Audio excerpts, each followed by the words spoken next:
latest top tips, reviews and advice, please subscribe below. Hello and welcome to Attwoolls Outdoors with me, Mike. Telling you guys a bit of a kind of a pitching slash almost tutorial video about how you pitch a product from Robens.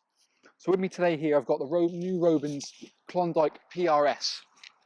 So the Klondike is kind of a name we've seen for a number of years really in kind of Robens collection. So what they've introduced for the new 22 season is a sort of slimmed down version of it in polyester rather than their kind of polycotton. It's worth mentioning at the start of this video, we've also got a separate review video showing you how simple and easy it really is to pitch. So what we're going to do here is just unravel it, peg the base and kind of go from there.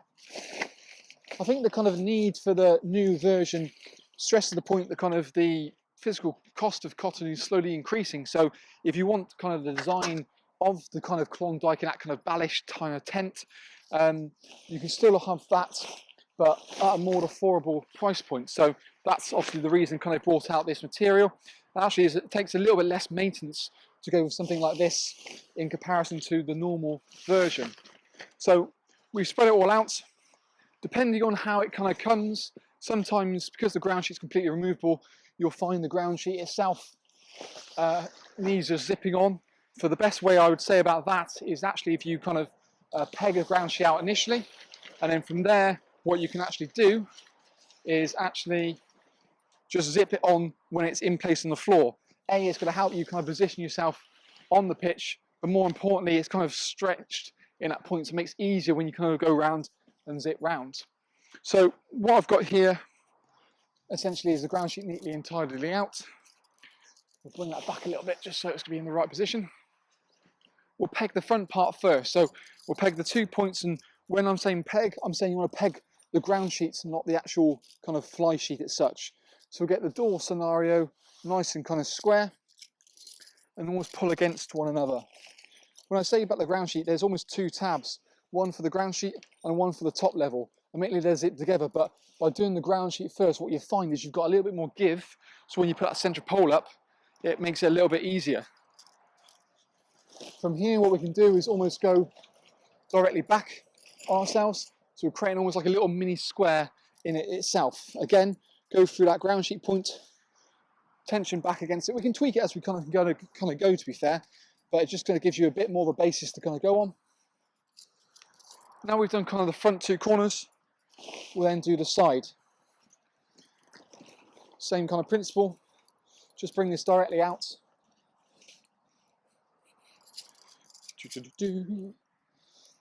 One thing I do like about kind of the kind of bow tents in kind of a general is that they're very easy to pitch. Can be done very easily by one person, and when they're up, they tend to be pretty darn rock solid. So now we've got kind of equal tension on either side. We can almost do kind of the bits in between. Again, making sure we go through the material. So we've got a really nice kind of polyester material with this one.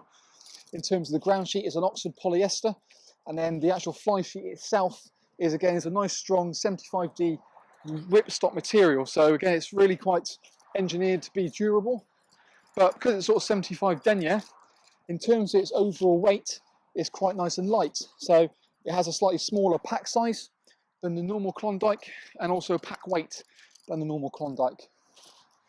So okay, once we've kind of got the ground sheet really nice and taut, now will be the time to get the poles out. Again, the PRS actually has a slightly different pole system in comparison to the normal Klondike.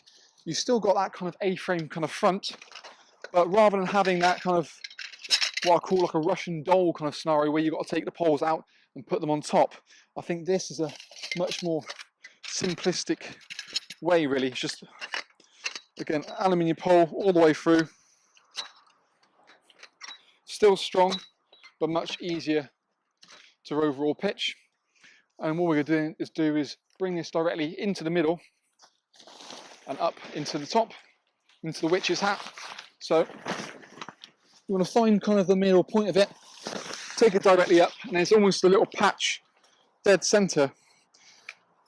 There's actually an adjustment on the base of this, so if you wanted to extend it up, we can kind of just increase it up from there. but we can kind of do that towards the end, so it's just in position at the time being. From here, it's got a bit of shape. We'll then put into the A-pole, the A-frame. So again, we'll kind of feed that directly in. Spike goes through the front section, and also you can then put your little rain cowl on there to stop the water coming directly in. And basically the legs have little kind of pockets located down the side, which you'll just kind of erect and slot it into. It's always best to do one side and then do the other afterwards. You've got a little bit of play into this, but so from here it's kind of up. We've got an initial guide point we're just going to peg out to kind of keep it nice and taut initially at the front. And you can see kind of initially, to be fair, it kind of is a bit baggy. What I'm going to do now is we're going to enclose the door just to make sure as we kind of tension it up, it's going to sit in all the right place. We're not going to overstress any points throughout the actual pitching process. We've got really nice big oversized zips on here as well. Okay, let's actually see what I'm doing is always helpful. What am I doing? What am I doing?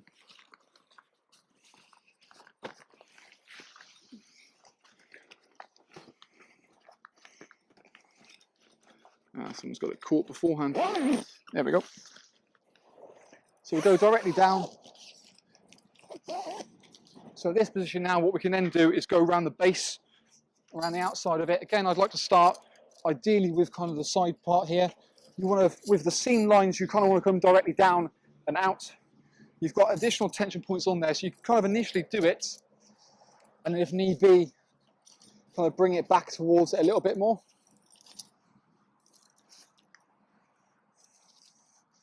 So again, we're just going to work our way around the actual tent itself, just kind of over pegging the guide points. I'm just getting some really nice sort of additional tension into it.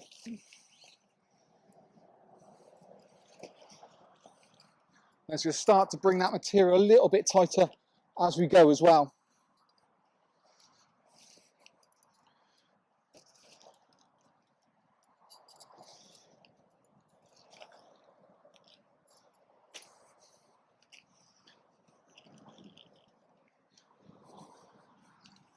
So, from this position, we've got it looking a bit tighter now. From the guy ropes, what we're going to do is go have this really nice kind of lift scenario here. So it lifts it up and pulls it out, so it increases your internal height. Again, we've actually mentioned I'm using my own pegs initially, but you get some really nice solid pegs supplied with it. Same kind of premise, you want to make sure you follow kind of the seam line initially down to get that looking really nice and taut. I always like to start kind of with the front side. But you can see by closing that door, we're making sure we're not over tensioning any point as such.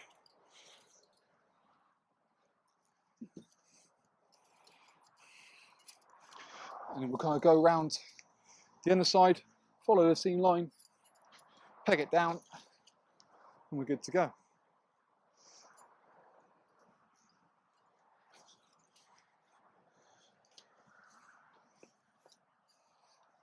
There are some additional guide points a bit higher up, but we're going to just kind of almost carry on going around the actual tent itself. Just that way we can make sure we've got equal tension on all of the lower end points, and we're not going to kind of over stress anything in particular. Surprisingly, for such a small kind of tent, there are quite a few kind of pegging points to get the real shape of it.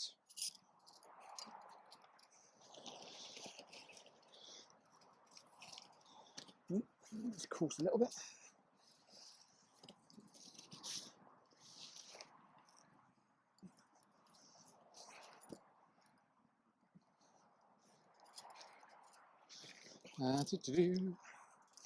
One of the joys of obviously the polyester, it dries a little bit quicker.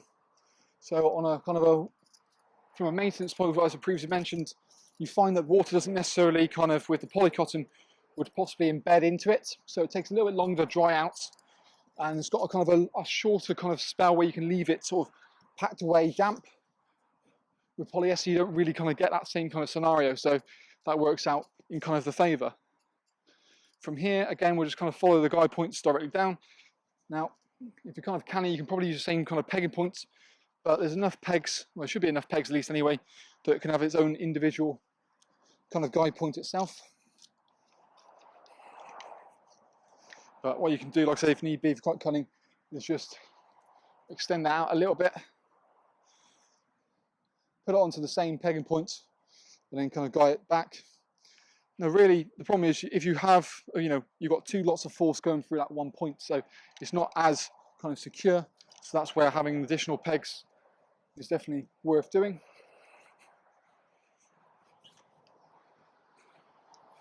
But it sits really nicely, and I think the more classical design works very well. The ripstop material, you can see it's almost like embossed into it, to be fair. Again, helps it to look kind of really nice and sharp. But you can see obviously you've got almost 4 pegging points at every single section.